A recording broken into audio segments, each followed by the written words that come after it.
Hey, Chance. How you doing, buddy? Is he in the desk? I don't know. Nah, Chance, you're as quiet as one these days. Also, that's how we're going to do the show. It's just a Chance. Just a Chance face next to me for the rest of the show. All right, guys, welcome back to the Pulse. You just saw an interview with Mr. Che. I want to let everybody know that that entire interview will be up on YouTube tomorrow. So a full-length interview with Mr. Che. I think Lauren is bothered by... What is going on now? Thank you, Lauren. We appreciate that.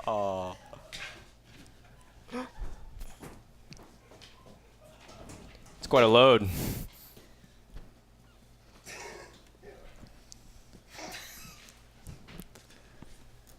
Anyway, Intel Extreme Masters just finished up.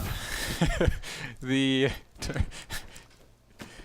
IEM happened. Andre, why don't you tell us about IEM? 5-day event, guys. I could not cut anything out. Of course, you guys know I take a little bit longer to say everything. So let's go ahead and kick it off with this recap. IEM, or the Intel Extreme Masters Cup, was the first tournament to host Heart of the Swarm. IEM marks its 7th season World Championships and started March 5th, 2013, boasting $100,000 in prizes to StarCraft II alone. The first 3 days of IEM held the group stages where 4 groups of 6 players would fight for the top 3 spots in their respective groups. Each player played round-robin best of 3. First place in a group would carry you to the quarterfinals. Second and third place in groups brought you to the round of 12. Group A featured a nice change for foreigners to overtake the Koreans. Although parting was barred from Kespa, therefore allowing him to play more Heart of the Swarm, Yonghwa was seen to be the Korean people thought was mortal. With Nergio and the fan favorite Lucifon, people were excited. However, Yonghwa was the talk of the town, showcasing a composition-focused style of play, basically winning battles before they even started. But the big surprise of Group A was Lucifon, who was touted to make an impressive showing, but fell flat to the pressure of expectations and his opponents. Artosis curse! Here's how the group ended up overall. Yonghua 5-0, parting 4-1, Nergio skating by with 3-2, and the rest of them 1-4. Group B featured both the biggest upsets and biggest surprises. Having 3 Koreans in the groups, not many people expected any foreigner to pass. Yet out of nowhere, the unexpected happened. Rhett ended groups 4-1 in series and 8-3 in maps. This group proved Rhett in his comfort. Excuse me. I want to personally congratulate him, as it's been a struggle for fans to connect his skills to results, and he damn well showed it here at IEM group stages. The upset of Group B was MC, who went 4th place with a 2-3 record. Damn you, Artosis Curse. It really stinks not seeing MC get out of groups, but I'm glad we saw Rhett pass through. Here's how the groups ended up overall. Yoda, Rhett, and First ended up with 4-1, with Yoda taking the best map score and thus first in groups. Group C, this was the group of hopeful promise, as Snoot, Mana Vortex, and Sake all have had recent 2012 successes. However, Violet was the one to continue his dominance, crushing everyone. With his patented Zerg super aggression, the speculated weaknesses of Zerg and Heart of the Swarm would see no light of day in this group. Violet showcased great control, as we could expect, withering his opponents with his harass while maintaining a booming economy in almost every one of his games. Kudos to Violet, as unfortunately his other Zerg friends didn't do so well in this group. That Violet makes will lead to one conclusion, and that's just going to be a victory here. Sake is out of options, out of time, out of money. And here's how the group ended, with Violet on top, Mana taking 2nd place, as we can expect, and the IEM Singapore champion to round out the 3rd spot, of course, Sting.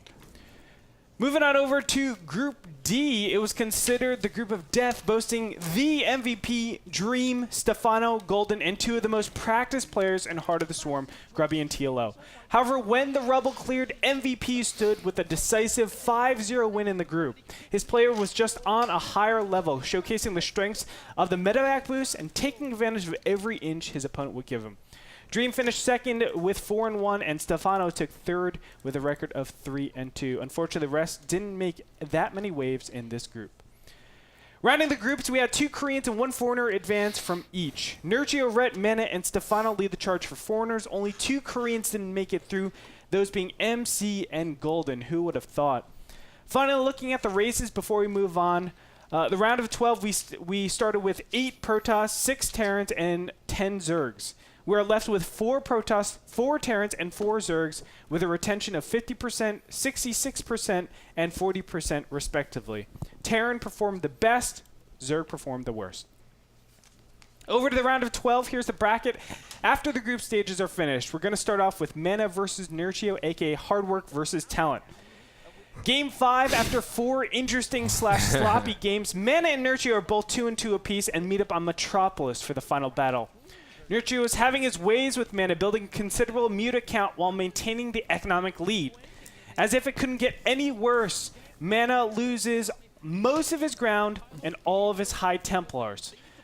The loss of Templars forced Mana to abandon the tech line and switch to Phoenixes to deal with the mutas, but that still takes a lot of time even on 2 Stargates.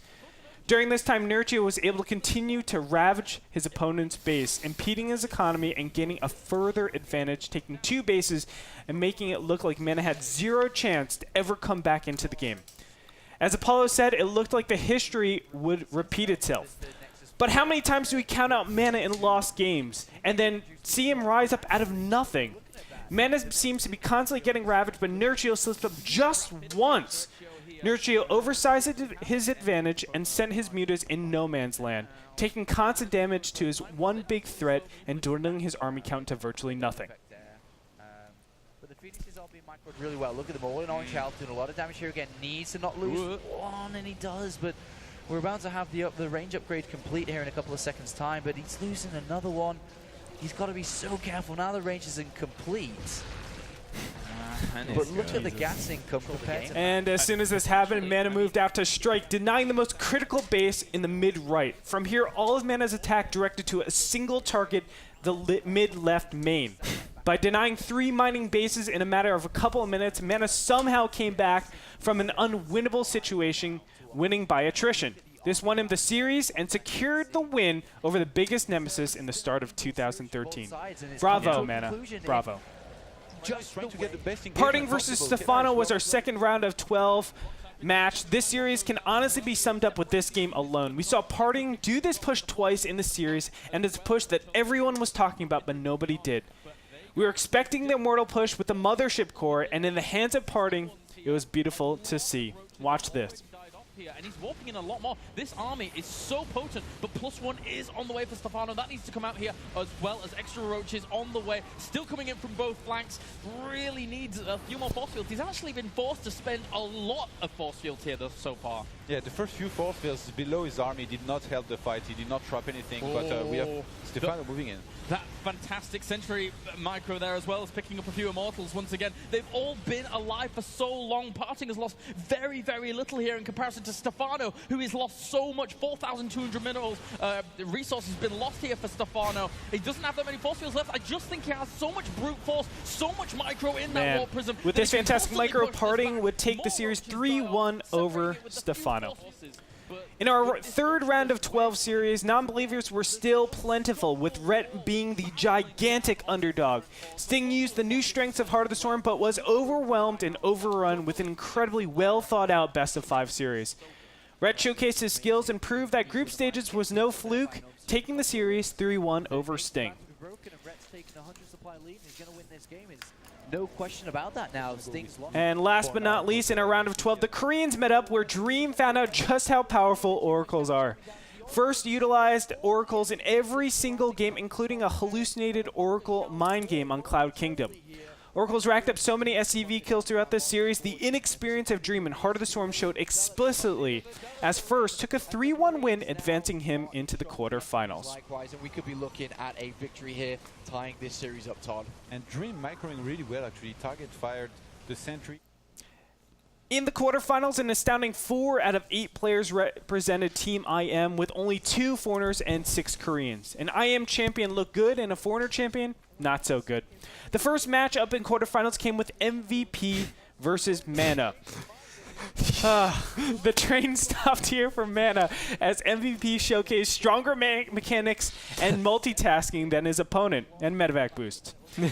Everything seemed to be going wrong throughout the series for Mana as MVP surgically dissected his opponent, gaining small and big advantages and consistently catching his opponent out of position.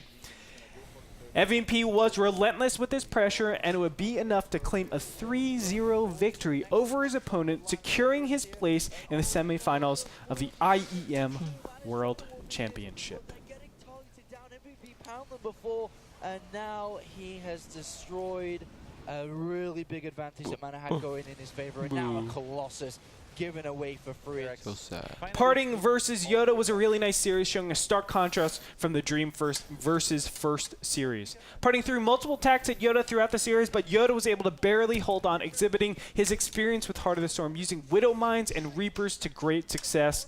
Yoda would edge out the series 3-2 over Parting. And First versus Violet, the last series, or excuse me, Youngwa versus Red.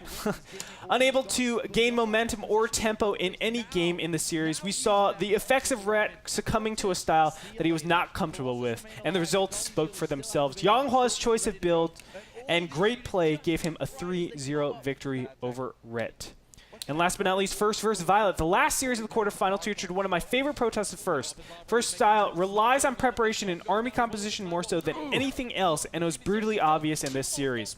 Violet's harass was still good, however, quality over quantity reigned supreme at the end. First took the series 3-1, advancing him to the semis.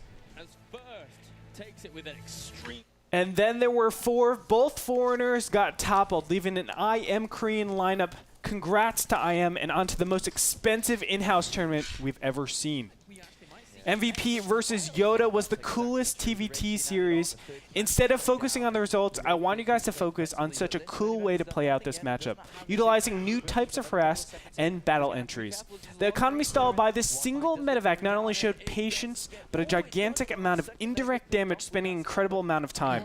It really shows where TVT is heading, and I'm looking forward to it. MVP and Yoda's match on Antigua Shipyard then showed drops versus drop with incredible reaction timing and execution. I encourage you all to watch this series as Yoda was able to barely squeeze out a 3-2 victory over the greatest Wings of Liberty player, MVP. Yonghwa versus First was the fastest series of the top 12. The game looked like my Wings of Liberty games, where I died at 4 gates and went to air toss. With 2 wins from 4 gates, First took his 3rd win with this beautiful engagement. The exhibition of Void Rays showed the potential of air toss and PvT, which could potentially bode well for the future. That doesn't include only War of World battles. But as I said, that it's transient. Oh, he's going to go for it here. Time Warp goes down every single position as the Stalkers actually are melting quite quickly there to the Void Rays off the back of this. And actually all of the army at the front here from First is doing a really, really good job. There's actually not that many Stalkers left over. Only 9 left. They've absolutely melted under the pressure from the Void Rays. It looks like he's actually just going to kill Void Rays are kind of good, guys. And that also means that the final 2 IEM players would be Yoda and First, a TVP to decide the IEM World Championships. Let's go ahead and get into game number 1. Ohana featured a very standard game where the regular 10 to 12 minute pressure took place. Yoda took an advantage by denying a third, taking his own and making more units. Blows were traded, but it ended up with the real engagement happening here, where Yoda's macro would reign supreme. The sheer amount of units with Yoda's micro was too much for First. Colossi and Storm were not enough, as Yoda would take his first victory in the IEM Finals. It was really just absolutely crushing throughout this series, but it started off with game number 1 here. Game 2 on Newkirk City opened a little different, with a Widow Mine drop threatening the economic lines. Due to Newkirk's distance from the main to natural, and the Widow Mine drops forcing units to cover the mineral patches, units cannot adequately cover all the base. Yoda knew this and took advantage the moment that he could. see the whole way. Oh, we have another drop in the main. Yeah, another drop in the main, and he is looking to pick off that pylon. He's going to turn around and fight a sentry, picks off a sentry, and a second one almost knows. And out he goes. First knew he had to take a third or be overwhelmed by units later, and Yoda found the perfect entrance. Catching first out in his open main disabled any chance of useful force seals, which allowed Yoda to micro around and snipe critical gateway units and Colossi. Yoda will pick up his second game win, putting him up 2-0 in this series. Meanwhile, the third base is and game number 3 with Yoda being up. We move on over to Daybreak, where we see a thing of beauty at the 10-minute mark. Mines surrounding the Protoss base, a medevac threatening the base, a third already up, and mining. Yoda simply had an economic advantage, a theme that we saw throughout this series. Once he materialized his economy, his sights were on denying a third base of his opponent. The first engagement didn't look as great, as we saw Yoda anticipating the Colossi opening from his opponent. Still, it didn't look that bad of a fight, even though there are extra Vikings that could have been so many extra medevacs. Yoda still salvages this position. Now, with the economic advantage that he got from the build order, Yoda was able to just carry it to his advantage and overwhelm his opponent, crushing the third and taking the game with ease. Yoda took the 3-0 advantage and looked unstoppable throughout this game. It's all coming from one direction, which means it's so much easier for the Ghost to get in there with the EMPs. But right now, the harassment going on, the attack at the same time, 120 supply. We've seen no good storms. That's a pretty decent one, but I don't think that's, well, actually, a second one comes down as well. Poor Apollo. We've seen no good storms. There goes the army. And match point on Entomb Valley let out with Yoda doing very basic pressure at the natural while expanding to the third base. An unfortunate greedy build order of 1-1 Colossi and Tech coupled with missed force yields and mismanaged zealots led to a very rocky start. First lost not only the majority of his units, but also his first Colossi, and that was supposed to stabilize his economy. Directly after this, first retaliated with the only thing that his build allowed him to do, which was a 2-2 timing. Yoda's economy yielded a sufficient army, and as soon as he finished defending this, the counter was inevitable. The SUVs are coming off as well. Yoda just strut his way across the map, decimating his opponent's composition. It just didn't even look close, taking complete control of the game. This marked Yoda's 4-0 sweep over teammate first and his achievement of IEM World Champion. Congratulations to Yoda and all of Team IEM for their incredible, miraculous feat. A guy that replaced another and ladies and gentlemen, that is your IEM recap. 5 days of coverage, all condensed into, what was that, like 1 minute? Almost. I think it was like 1 or 2 minutes. Plus or minus, guys. I think it was closer to 3 or 4, but very well done nonetheless. A very fun tournament to follow. Yeah. And I felt bad because, you know, I did make like a 4 or 5 minute segment for that, and I was like, this does not do it justice. And I had to go through groups because there were so many great stories, particularly Rhett. I love that. And, of course, I am doing so well. That team is awesome. But I couldn't leave anything out, so I was just like, go big or go home. I still liked my 4 to 5 minute segment too, Ben. Some people appreciate it, Gretorp. No, I did too. I think there is plenty to talk about, and obviously Yes. I think we should, because this was the first premier Heart of the Swarm tournament. It's still post or pre-release, which is weird, of course. First time that happened.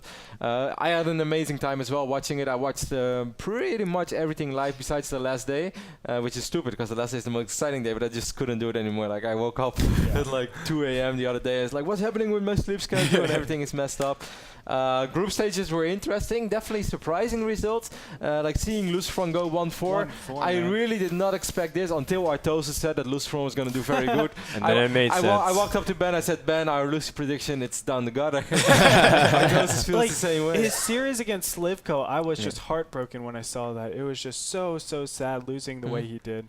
But I don't think that we should look too much into that. Yeah, It's one tournament. I still think Lucifron is going to perform there's very, very little well. motivation once you're, performing kind of poorly, not to your expectations. So It was awesome to see Red do so well. Obviously, I was surprised with Nurture, guys, and that's perhaps a little bit weird because, I mean, we are both Nurture fanboys. We are like the only one who like Nurture. Every other pro gamer who always meets us like, why do you like that guy? Like, we like Nurture. He's funny. We love Nurture. So to see him pass the group, because, I mean, he was shaky in the last months of Wings of Liberty. Yeah, and everyone's saying that he hasn't been playing quite as much. He's been focusing on his studies again. But Nurture showing that he is still a very powerful force in European I mean, let's be StarCraft. honest. He should have won the series against Mana so easily. I wrote here, especially if you use the MrBitter build of proxying the Spire and then showing Hydroden, and then the next game showing Spire and proxying the Hydroden. Wait, the MrBitter build on Metropolis though was nerfed because of MrBitter. Yeah, there's no islands anymore, man. Like, in all honesty though, I actually want to bet on that series, Mana vs Nurture, but I couldn't because I was too late, and I want to bet on Nurture, and like at least for my standards, relatively big. And while I was watching the series, it's 1-0, 1-1. Then that came on New York City, and I was like, oh man, I should have bet on Nurture. I would have won. And I could not believe Nurture lost that game. I was like, what on earth is going on? Like, how can he possibly lose that game? I was stunned. Like, if you guys, you should just watch the VODs again. Like an 8-gate, which never even really turns into an 8-gate because Nurture keeps shutting it down, doing everything right, how we know Nurture from Wings of Liberty. I just couldn't believe that he lost that game. Then that game number 4 was a cool game as well, and then I was like, well, game number 5, Nurture is going to win it after all. Then he doesn't win it either. It's like I did not understand that. I mean, he was so far ahead in that game, 200 supply to 100. Yeah. That is a situation where it's like beautiful. When you have mutas too, it's like the best possible scenario. There were no probes on the field. I don't know how Mana came out of that. You know, I think something that's like it's really funny. I spoke with Dan about this. I mean, come on, guys, like don't rush through it. It's IEM. Can we please talk about this? Is that like Mana is a fantastic player, but if there is like one sort of flaw in his plays, often when he's under a lot of pressure, his mineral count goes up a little bit. And it's really weird because if you look at other processes, they don't really have it in the same scenarios. And on a certain moment where Mana looked at, he did have 1,500 minerals in the bank against Nurture. He used that money to build more phoenixes and get cannons down, and that's what eventually stabilizes him. But if you look at like the history of Mana's games, even on very important games, he often has like this weird mineral bank, which you don't expect him to have, which is why most Protoss players would be dead, and Mana wouldn't. I feel like Mana has a very Zerg-esque style of Protoss. That sounds kind of weird, but he does build that bank. He overmakes production as well. And then he kind of scouts, sees what his opponent is going, and then plops down everything that he needs to. So, you know, obviously he doesn't want to have like inefficient zealots when he's going up against like only roaches, something like that. I feel like Mana has an inefficient style, but it works because he's able to make better decisions a little bit later on. Oh, he's also still got very good micro and everything. Yeah, no, his micro is very good. His intelligent player. He's very good. Mana, Nurture, and Red all did a great job making the foreigners proud. It was still an LG-dominated tournament, as you pointed out. 4 LGIM players. LGIM. Hashtag. Seriously, like that's an in-house tournament right there. That's a rankings tournament for them. It's awesome, and it's awesome for that team. It definitely reinforces their strength, and I mean LG's got to be so happy. Hey, we just renewed our sponsorship with you guys, and you go and rock an international event like that. So that's sweeping 4-0. Really, really cool.